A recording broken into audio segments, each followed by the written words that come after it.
Hey friends, I'm Benjamin Sears. Welcome to Movement Snacks.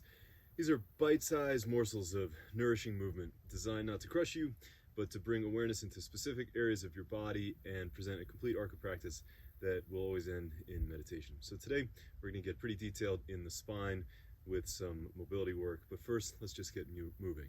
So inhale, open up your arms, open up your eyes. Exhale, bring your right arm underneath your left, give yourself a hug, and just round forward without hinging from the hips. So feel for pressing your spine through the skin of your back. Inhale, open up. Exhale, switch arms left under right. Close your front ribs, round all the way forward. Inhale, come on up. Again, open up your arms. This time, when you give yourself a hug, we're going to do a controlled articular rotation of the thoracic spine. So press your feet down, round forward again without hinging from the hips. Take your left shoulder to your left hip and lift your chin. And then turn to the left while reaching your left knee forward so you stay in your center. Come upwards with your elbows and back with your chin so you feel some contraction in your middle back. Turn to the right. Oh, I just got a nice crack. Right shoulder to right hip. Again, round forward. Left shoulder to left hip. Turn to the left, making some resistance in your arms. Elbows up only as high as your chin and upper back go up, so don't throw your head back for this one. Turn to the right. Right shoulder to right hip. And again, round forward, and then pause in the forward round. Take an inhale that feels like it's ballooning into your kidneys and low back. And on the exhale, press your elbows into your body. Just try to round into yourself a little more, again, without hinging from the hips, so we're isolating the spine. Inhale, come on up again. Exhale, left under right, and we'll go the other direction. So round forward. Right shoulder to right hip. Lift your chin so it's now pure lateral flexion. And then turn to the right. Rotation to the right. As you turn to the right, pull your left ribs down. Come up to the ceiling, lifting your elbows and chin just enough that you feel contraction in your middle back. Turn left, pull right ribs down. Go to the right, round forward, and repeat. So the seated position is kind of nice for the controlled articular rotation of the thoracic in that it helps you to keep a stable base and isolate these rotational movements through your spine. Pause in the bottom position. Take a long inhale that fills up your back. Try to get your breath down into your low back. And then exhale, round forward a little more. Good. Open up your arms again. This time put your hands on your knees and just spin to the right in your spine. And this one will make it a little bit looser, a little bit less formal. Still feel and imagine that you have a little tiny dot in the center of your chest and circle that dot around your base. So you can think of your perineum or your root as the base of a bowl, and imagine that this little dot skims around the surface of a bowl. When you spin to the right, you spin towards your pragmatic side, your right hand. This is a metaphor, right? The right hand is the hand that handles the world because it's an arm's length away from your heart. So you don't make your business deals with your left hand, you make your business deals with your right hand so that your deals are pragmatic and purposeful. Keep spinning it to the right. And then pause at the back. Exhale everything out. And then now take it counterclockwise. So spin to the left, touch every number on the clock, or you can jump the metaphor and think that this is the spin of baseball, right? Because the spin of baseball is the spin to the left is the lunar and the esoteric, and the personal, it's your unique gifts. So it's you against 9. 1 against 9, that's what baseball is when you're up to bat. So second base is in front of you, third at your left, home behind you, and first over here on the right. So touch every base, make it home. Nice. Pause at the back, and then hold your knees and take an inhale here. Again, one of those big inhales that feels like it's filling your low back. Exhale, try to round a little more. And then as you pull yourself forward into a little bit of a back bend, glide your chin backwards so that you feel a contraction across your upper back without letting your ribs flare out. And that's going to be important for what we'll do later. Nice. And then reach your chin forwards and notice how that takes the arch out of your upper back. And then glide your chin back. And as you do that, I want you to pull your ribs and belly together and down. So glide your chin forward. Feel how that kind of makes you lose that feeling of back bend in your upper back. And then glide your chin back and feel for pulling your ribs together and your low belly in. So you're getting this isolated back bend in your upper back. And feel the difference when you glide your chin forward and then glide your chin back. So I'm not telling you to throw your head up, right? But instead just glide back and lift your chin a little and then glide forward. And notice how there's this feeling as if the back of your head is pulling right above your heart upwards. And you can feel this contraction in that area without actually having to arch your whole spine and throw your ribs forward. Not that that's a bad thing to do, but it's nice to get this awareness of the upper back. Again, glide chin forward, glide chin back. Nice. Hold there for a moment, take another inhale. On the exhale, pull your low ribs together, glide your chin back, turn your elbows in, and you can use this feeling in every back bend that you do. Good. From there, roll right onto your left side, knees out in front of you. You can just support your hand with your head with your hands, and we're going to do just hip cars to kind of warm up your hip and get some awareness in there. So open up your knees just a little, and then reach back with your heel. As you reach back with your heel, pull your low belly in, and keep your back nice and flat and straight. You can even put your hand on your low back to feel that the muscles don't contract. Then reach back through your heel, lead from your outer ankle, so that you're trying to stay in internal rotation, and then switch to external rotation, leading from your inner ankle. Bring your knee to your body, and then do another circle. Reach back through your heel. As you reach through your heel, you should feel your hips engage, but keep your low belly in, so you're taking the spine out of it for this. And then lead from the outer ankle, lead from the inner ankle, knee together. And then this one, inhale, tense your body, make a lot of strength inside, and put a little more force into the rotation through your hip. Good. All you got to do is come up, switch to the other side. You can do this sort of like fancy beach position to support your head. Left hand on your lower back so you feel that it's not arching. Reach back through your heel, pause there, kind of check in with your back for a moment, and then close the space between your hip and your low rib. And that should make you feel the front of your hip a little more. Reach back, lead from the outer ankle, press your opposite leg down. Now externally rotate, leading from the inner ankle. Bring your knee to your body. Again, sweep your leg behind you, lead from the outer ankle, lead from the inner ankle, and then this one, pause for a moment, inhale, tense your body, and now generate more force as you go through the movement so that you feel more activation in your outer and back of your hip, and then knee to your body, and knees together. Nice. Come on up again, onto your hands and knees. Press your feet down. And we're going to do one slow cat pose here. So turn your elbows in, press your feet down, take a block if you have it, and put it between your knees. Put a little tension there to help you engage your hips in the work. And then in this cat pose, we're going to start from the pelvis. So tuck your tailbone first, and then take an inhale into your low back. On the exhale, pull your low belly in, pull your front ribs up. And now think that you move just above your front ribs. Round that area. And then that same area that you felt when we were doing the chin glide, round that area upwards. And then drop your head. Now your whole spine gets to be in this round position. Take a large breath here, like a large inhale. Feel that like you almost start to shake. And then on the exhale, round a little more. Now we're going from the head first, so I want you to get in touch with this feeling of taking your chin a little forward, but not all the way up. And then from here, keeping the squeeze on the block with your knees, tuck your tailbone, and just glide your chin backwards to pull your heart forward. Take a few moments and a few breaths with this. It's kind of like a plank position where you're trying to very slightly arch your upper back without losing your low back. So a few things that will help is to squeeze your knees together, tuck your tail, and then glide your chin back and take your eyes forward without throwing your chin all the way forward. So think that like your chin is going to lead you back, and then imagine the head to heart loop, which is that the front of your heart ties to your third eye, ties to the back of your head, and it pulls your heart forward while your tailbone can stay down. Take another 2 breaths here. On every inhale, squeeze the block, pull your hands inwards, glide your chin back. On every exhale, close your bottom ribs, glide your chin back, and pull your heart a little more forward. Again, inhale, glide chin back. Exhale, squeeze, block, ribs down, chin forward.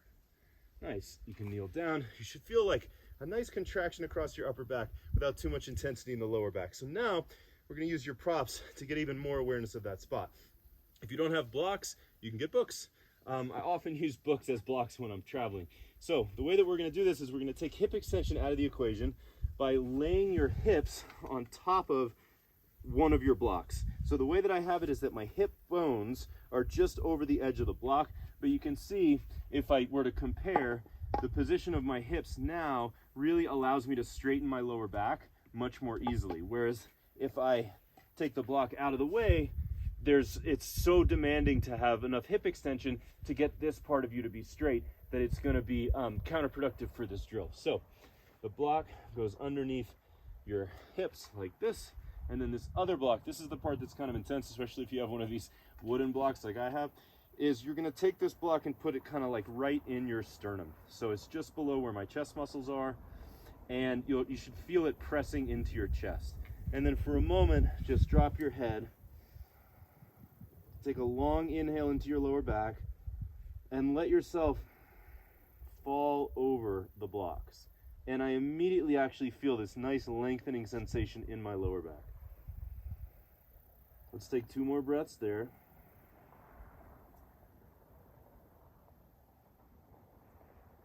With each one, feel how the block naturally helps you sort of tuck your tailbone around the block and lengthen your low back. Okay, now crawl your hands a little forward. We'll do the first round on the elbows. So we're going to work into an upper spine isolated back bend. So keep a tuck in your tailbone and then a little bit pull with your hands. And all you need to do is glide your chin backwards while pressing your chest forward into the blocks. But notice I'm not doing this with my hips, right? So tailbone stays down and then pull with your elbows, glide your chin back, and start to press your chest and heart forward into where you feel contact with the block. And you should immediately feel that there's action across your upper back, contraction across your upper back. So not only does this work to improve the range of motion there, but it will give you more awareness when you do the more global postures that you do in yoga that require your spine to bend more. Okay, come on back down. Might feel pretty intense pressing into your chest. Exhale, soften over the block, let the block really press into you. You can see I have my chin just sort of hooked over. Nice. And now for this round, come up again, pulling with your hands and your elbows. So even though your elbows are on the ground, it's not really leaning into your elbows, but keep some backwards action, pull with your elbows, glide your chin back, point your feet, and engage your glutes to tuck your tailbone. Pause here. On your inhales, reach your chest into the block, and on your exhale, glide your chin back. And again, we're not going for like a dramatic looking posture. It's really about your inner mirror and how it feels in your spine. Like, how do you feel that you can access that upper back right across your bra line or, middle of your back. Take another exhale here and then come on back down. One of the things that's really great about repeating something is that repetitions lead to revolutions, and the revolutions just simply can be realizations. So if you don't feel like you got it the first time, keep trying. We're just really looking for a feeling, like a neurological reference that, again, not only will help you improve your flexibility in your back, but also will allow you more awareness. This time, if you feel ready for it, your elbows come off the floor. Now you have to use a little more back strength. Push your hands down. Make sure that there's weight in the index and pinky knuckles of both hands. Good, and then let's take 5 breaths, tailbone down, chin back, head up a little, but not all the way up. And each exhale, tailbone goes down, chin goes back, and feel for contracting your upper back. Now bring your elbows in and weight both sides of your hands on both sides equally so that both lungs can come forward the same. Take an inhale here. Your elbows can be down if it's too much. Now hold your breath for a moment and pull your hands towards your knees and your knees towards your hands as hard as you can. That should give you a feeling of more contraction. Maybe you can come up a little bit more. Hold here. Take another inhale. Now push your hands forward, push your knees back, and try to keep that same level of contraction across your upper back, and that is called a regressive angle isometric. Nice. Relax down onto the block. It might have slid forward a little bit, so you can slide it back and just relax. We're going to do one more round like that to really get that feeling into your upper back. This is a really nice moment here just to let the scaffold support you and feel for like a lengthening from your bottom back ribs all the way down to your sacrum.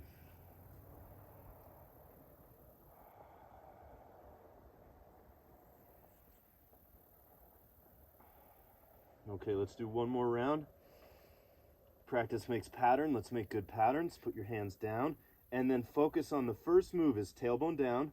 You can even pull your low ribs down, because again, remember, we're trying to isolate a local area. We're not going for your deepest back bend. We're going for your deepest back bend in one particular area. And the thoracic spine doesn't move that much, but if you get it to move a little bit, it makes a big difference. Okay, so elbows up, tailbone down, glide your chin back, press your knuckles down, and press your chest into the block. Take an inhale here. Now start to pull your hands back and your knees forward, so you can feel that you're actually lengthening your lower back while getting this strong contraction and extension in your upper back.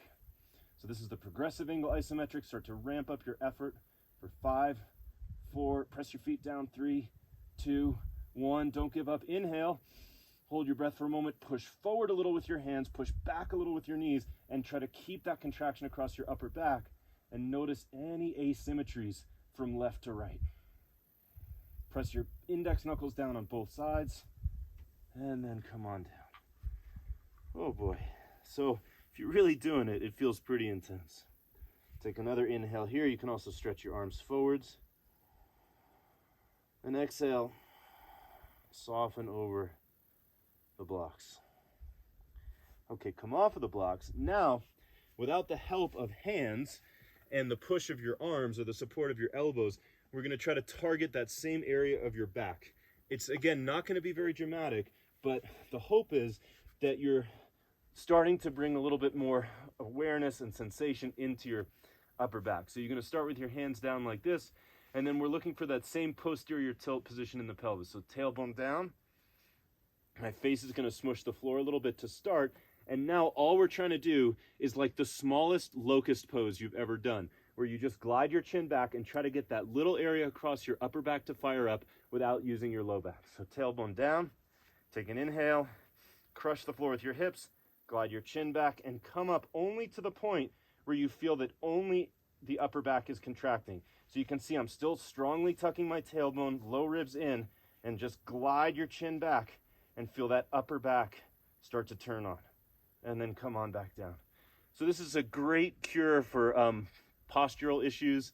And if you improve your thoracic extension, even by a degree, it makes a huge difference in the entire web of your body. Again, face down, take an inhale. First thing, strong hips, tailbone down, glide your chin back. And you can feel how you're already back bending your middle spine simply by moving your chin back. You can push your hands down a little bit if you need to, but close your front ribs, keep that strong tuck, glide your chin back, look a little forward, and then come on back down. We're going to do 5 reps like that. Again, inhale, tuck tailbone, pull low belly in, right? You can see my back's not going to do that. I'm going to really keep it taut like that, and then glide your chin back. Feel that nice contraction across your upper back. Exhale, tailbone down more. So it's a lot of low belly. And the reason it's a lot of low belly, come on back down, is so that you can isolate your upper back. Because if I relax my belly and relax my hips, my low back is going to take over, right? So these isolated and precise movements will translate into better global function later on. Again, inhale, glide chin back. Getting that movement of gliding the chin back is crucial to understanding how your upper back works. Come on back down. We'll do one more. Strongest one yet. Inhale. Tuck tailbone, roll your knees in, glide your chin back. And it's not about coming up as high as you can. It's about coming up to the point where you feel that your upper back is still truly working and your lumbar spine is not overworking. So I'm keeping that strong tuck. And a lot of ribs, right? You can see my belly and I'm pulling my ribs down. Come on back down. Nice. Push yourself up. So good. And then grab your books or your block and come to sit. So hopefully that little sequence of drills give you a little more connection and awareness of how your upper back works. We're going to sit now in a brief meditation. So the way that I like to sit for meditation is to sit with a block or books between my heels, and then I like to strap up my legs like this. So you can use a bathrobe, belt, you could use a normal belt, you could use a nice yoga strap if you have one. And whenever you strap, you want to strap high up by the bones, because straps are like ligaments, they hold it all together. Blocks are like bones. So strap in tight, right? And that threads the needle at the third eye of your pelvis, which is your knees. And what these positions do and what these props do is they give you the support to be at a right angle relative to the earth. And when you're at a right angle, then you're like an antenna. So put your hands on your thighs, put your tongue on the roof of your mouth.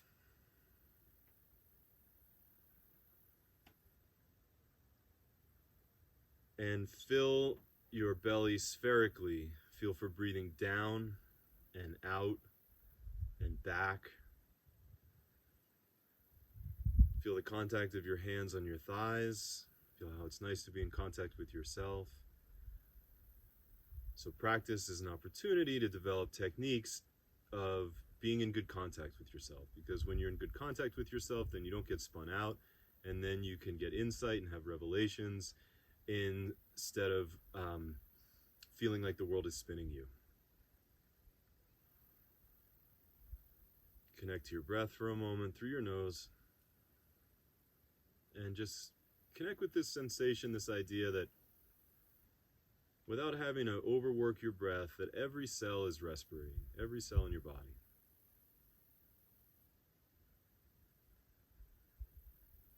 And then this is one of my favorite meditations that I learned a long time ago, and I'm very curious to know what you get out of it. So form your hands like this so that the palms of your hands come together and your pinky fingers come together and your thumbs come together. And then make like a little cup between your hands. And place your hands right in front of your heart center. And close your eyes. With your tongue on the roof of your mouth, glide your chin back a little bit so you have maintained a little bit of the awareness of the spinal position that we worked so hard on in this practice. Let your belly relax. Glide your chin back. And focus on the space between your hands. Keep your fingers spreading apart.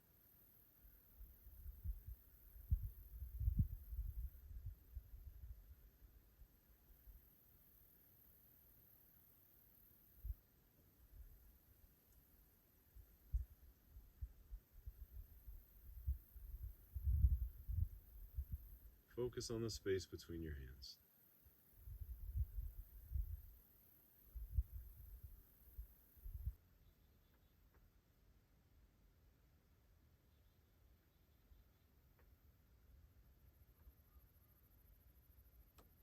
What is the felt sense in the space between your hands?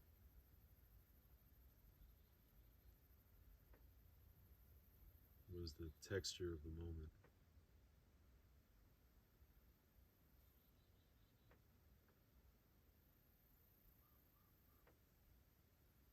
Drop your concentration into the space between your hands.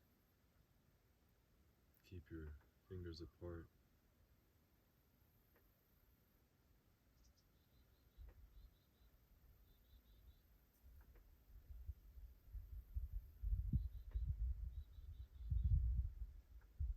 Send your breath and awareness into the space between your hands.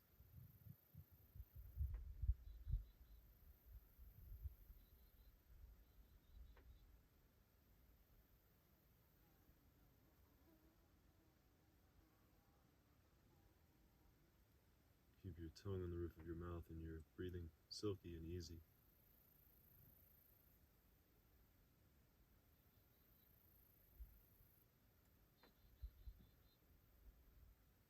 Notice the energy held inside your hands. Energy can simply be the felt sense of the moment of holding this mudra.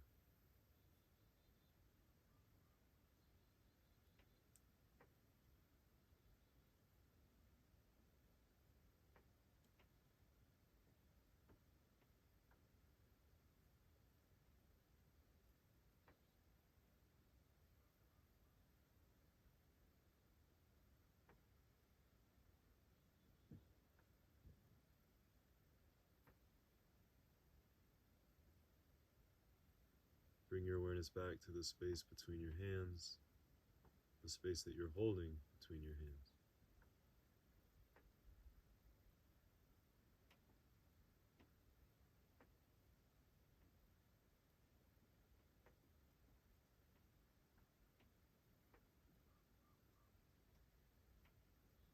Keep your hands open like a blooming flower.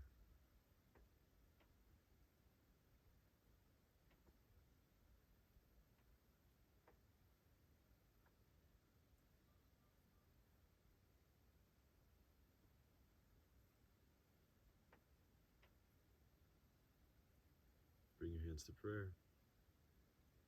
Seal it up. And let your hands fall into your lap. Swallow, feel your own juiciness.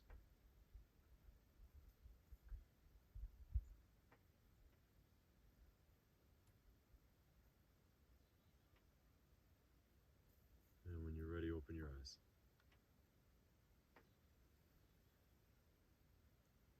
So the first time that I practiced that mudra was some years ago, probably about 15 years ago, and I had this really profound vision that I was sort of cuddling, supporting my own heart in my hands, and my hands were a lotus flower, which is what that shape is meant to mimic, and that it was my own responsibility, my own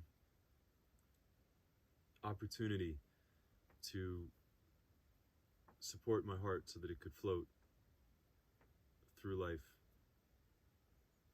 on my own ability, capacity, and stability. Because ultimately, if you can handle your own heart, you can truly handle anything. Thanks for practicing. Hope to see you soon. Have a great day. Peace.